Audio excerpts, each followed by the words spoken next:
Baiklah pemirsa JTV, di segmen terakhir ini kita masih memberi kesempatan kepada penanya, baik dari pemirsa maupun jamaah yang ada di sini. Bagaimana dengan Mizar, ada pertanyaan? Silakan. Mungkin sedikit tambahan, Ustaz. Ya. Jadi pengalaman kami yang sudah melakukan sosialisasi di beberapa sekolah di kalangan pemuda, remaja, pelajar gitu, Ustaz. Jadi kami banyak menemukan kasus seperti ini. Mungkin di kalangan remaja ataupun pelajar itu mereka kurangnya wawasan tentang penyalahgunaan narkoba itu efeknya apa. Kemudian ketika mereka punya masalah, seringnya itu remaja, pelajar itu ketika punya masalah pelariannya ke narkoba. Jadi mungkin anggapan kami seperti ini, Ustaz. Berdasarkan analisa pribadi mungkin, Ustaz. Jadi seperti ini, kurangnya pemahaman, yaitu pemahaman dasarnya mungkin lebih ketepatnya ke agama. Jadi ketika agamanya kurang, jadi hal-hal yang salah itu gampang aja masuk ke anak-anak muda itu. Jadi ketika anak muda pemahaman dasarnya itu bagus, itu sebenarnya yang jadi prioritas kita di syariat. Jangan mesti kita di Aceh harus ada syariat, tapi syariatnya tolong lebih giatkan. Jadi tujuannya itu ke pemuda lah. Jadi sekarang banyak kita lihat pemuda Aceh ini malah nggak bisa ngaji, Ustaz. Jadi banyak yang ketika coba ini aja nggak tahu deh yang mana yang urusan agamanya. Jadi itu paling gampang tuh ketika masuk masalah narkotika, mereka langsung mudah menerimanya. Karena pemahaman dasar tentang agama itu kurang. Jadi mungkin itu saat yang jadi rentan terkena pada remaja mungkin. Baik sekali, Rian Nanda, silakan. Hah?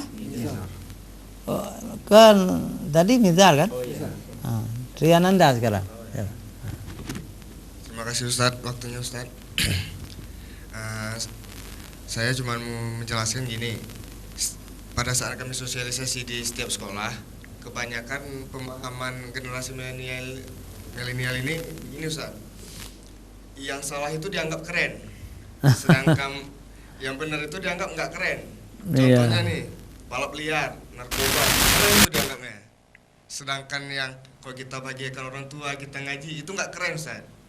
Mungkin ya balik lagi pada pribadi masing-masing, terus pada pengetahuan mereka tentang narkoba kan, juga pada orang tuanya mendidik anaknya gimana, Ustaz. Jadi ada juga yang tanya sama kami gini, Ustaz, apakah kalau udah memakai narkoba itu direhab, apakah bisa sembuh total atau gimana? Terima kasih.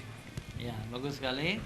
Ada dua pertanyaan dari dua orang. Waktunya memang tinggal 6 menit lagi. Ya. Dibagi jawabannya 22 menit. Satu pertanyaan, silakan. Ya.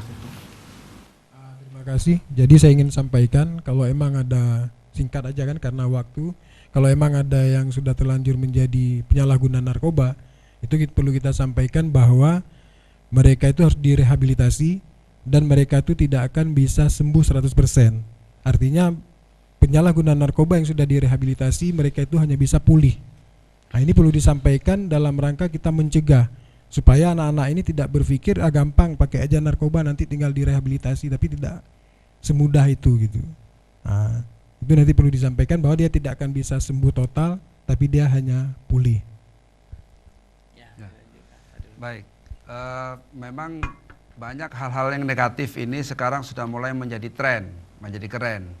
Tidak usah jauh-jauh, kadang-kadang anak berani melawan orang tua, orang tuanya pun bangga dengan sampaikan, "Wah, itu jangankan kamu, saya aja dilawan." Nah, persoalan saya aja dilawan itu adalah kebanggaan bagi orang tuanya dan didengar oleh anaknya, kemudian menjadi pikiran bawah sadar dia bahwa melawan itu adalah suatu kebanggaan. Dan ini mohon nanti bagi orang tua yang demikian agar dirubah, para ibu-ibu khususnya, agar tidak memberikan contoh yang negatif terhadap anak-anaknya. Tapi saya yakin untuk di Aceh tidak ada. Tetapi di kampung saya masih ada. Ketika ada anak kecil melawan kepada orang tua lain, orang tua kandungnya bilang, "Jangankan kamu, ibunya aja dilawan." Sehingga demikian ini anak-anak mendengar menjadi sesuatu yang tren yang luar biasa. Itu terkait dengan hal yang negatif. Terus apakah bisa disembuhkan orang pakai narkotika? Yang ada pulih seperti disampaikan oleh Pak Sahrul. Kenapa? Otak yang sudah terlanjur berlubang, tetap berlubang, dipulihkan. Karena orang pakai narkotika setelah direhabilitasi itu ada kondisi kalau seandainya dia balik lagi itu namanya relapse. Sehingga perlu ada pendampingan terus-menerus. Siapa yang mendampingi? Keluarga, lingkungan. Harus ada dukungan dari keluarganya. Ketika ada anak direhabilitasi harus didukung oleh keluarganya. Baik itu adiknya, kakaknya, abangnya, dan seterusnya. Bahkan orang tuanya. Jangan ada dicibir, alah abang pakai narkoba ngapain nasihatin adik. Alah adik pakai narkoba ngapain bantu abang. Jadi artinya kita nanti unsur mangkola wala tanzur mangkola itu hilang. Jangan melihat siapa yang menyampaikan tapi lihat apa yang disampaikan. Sehingga nanti tetap yang dilakukan rehabilitasi perlu dukungan baik panti rehabilitasi. Di sini ada juga ran kita ada yang dari rehabilitasi Pak Riri itu dari Sira dan dia termasuk IPWL Pak Ustadz. Ada dia menerima wajib lapor, menerima orang pecandu narkotika yang lapor kepada ran yang ada